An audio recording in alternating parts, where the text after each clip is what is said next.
Ben pour le patient, il faut que ça soit d'abord simple. Alors, il y a deux types de sucre. Il y a les sucres rapides ou simples, par exemple le morceau de sucre, le miel, la confiture, tous ces produits qui sont finalement très sucrés au goût et immédiatement sensibles pour le consommateur. Et puis, il y a les sucres plus complexes qui vont donner un goût de sucre, mais pas tout de suite. Il faut d'abord bien le mastiquer pour ressentir le goût du sucre.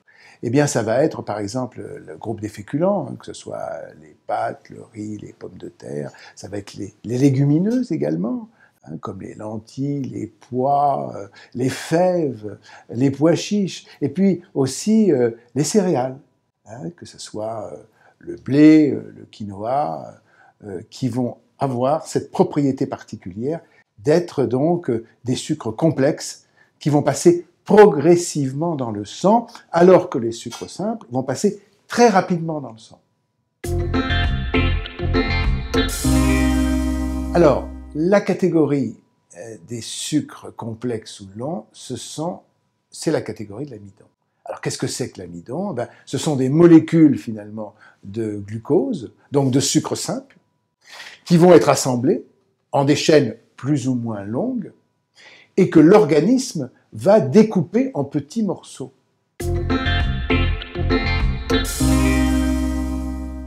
Donc en fait, quand on a besoin d'énergie, parce que qu'est-ce qu'apportent évidemment tous ces produits? C'est de l'énergie, et on en a besoin tout le temps.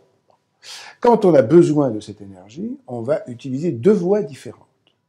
Soit on en a besoin parce qu'on va faire des efforts prolongés, et alors on va prendre des amidons, parce que ce sont de longues molécules que l'organisme va couper et qu'il va utiliser en fonction de son besoin.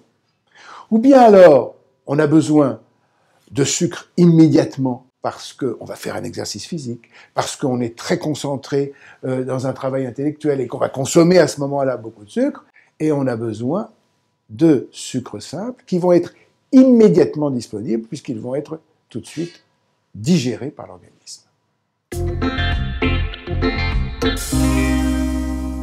Alors, le sirop de glucose, qu'est-ce que c'est? Eh bien, ce sont des molécules de glucose simples. Donc, finalement, ça va être utilisé immédiatement par l'organisme. Encore plus simple que le morceau de sucre, qui est le mélange, en fait, de deux sucres, alors que le sirop de glucose, lui, ben, ce sont ces molécules dont l'organisme a absolument besoin pour pouvoir les utiliser et fonctionner normalement avec cette énergie-là.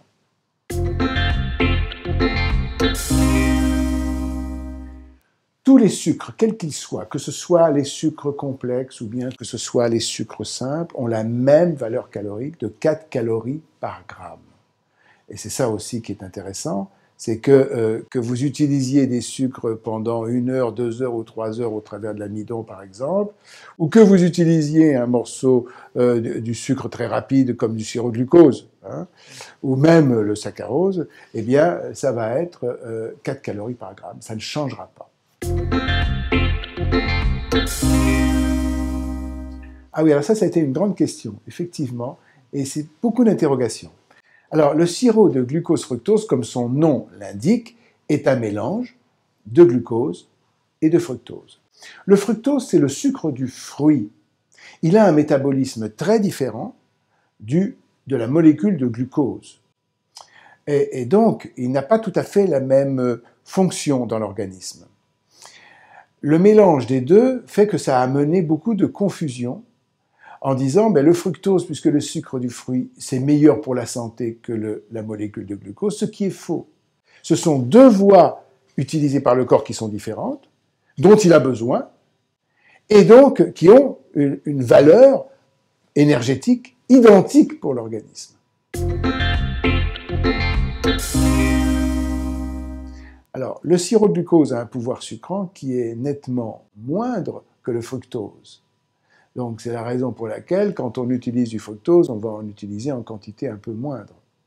Mais par contre, le glucose, lui, a des propriétés, dirons-nous, techniques, qui fait qu'il va être utilisé de manière beaucoup plus utile dans certaines préparations culinaires que le fructose.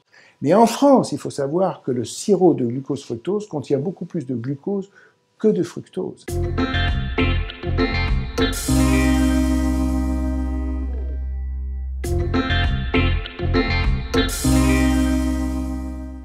L'intérêt nutritionnel, c'est avant tout de pouvoir utiliser ces molécules de glucose pour notre énergie quotidienne. Alors, notre énergie, elle est très importante. D'abord, quand on dort, par exemple, on utilise de l'énergie, on a besoin de glucose à tel point que la nuit, notre foie va fabriquer du glucose, et pour que justement on ne soit pas à court de glucose en se réveillant le matin et qu'on ait une hypoglycémie.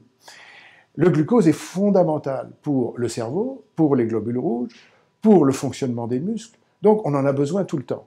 Et les recommandations sont d'avoir 50 à 55% de notre ration calorique totale avec des glucides, glucides étant tous les sucres dont on parle. Donc ça, on va dire que un élément essentiel à la vie, c'est bien les glucides.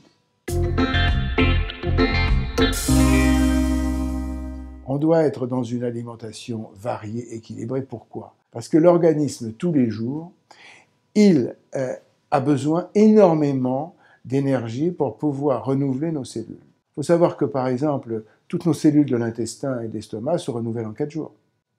Tous les ans, nous détruisons 10% de nos os et nous les reconstruisons. Prenez les tours de la Défense, imaginons que nous détruisons 10% des tours et que nous devons reconstruire chaque année 10% de ces tours. C'est un travail considérable. Donc, il a besoin de beaucoup de matériel, l'organisme, pour pouvoir arriver à construire sa maison et la renouveler en permanence. Eh bien, cette énergie et ce matériel arrivent par la bouche de ce que l'on mange. C'est la raison pour laquelle nous avons besoin non seulement de glucides, mais aussi de lipides, de protéines.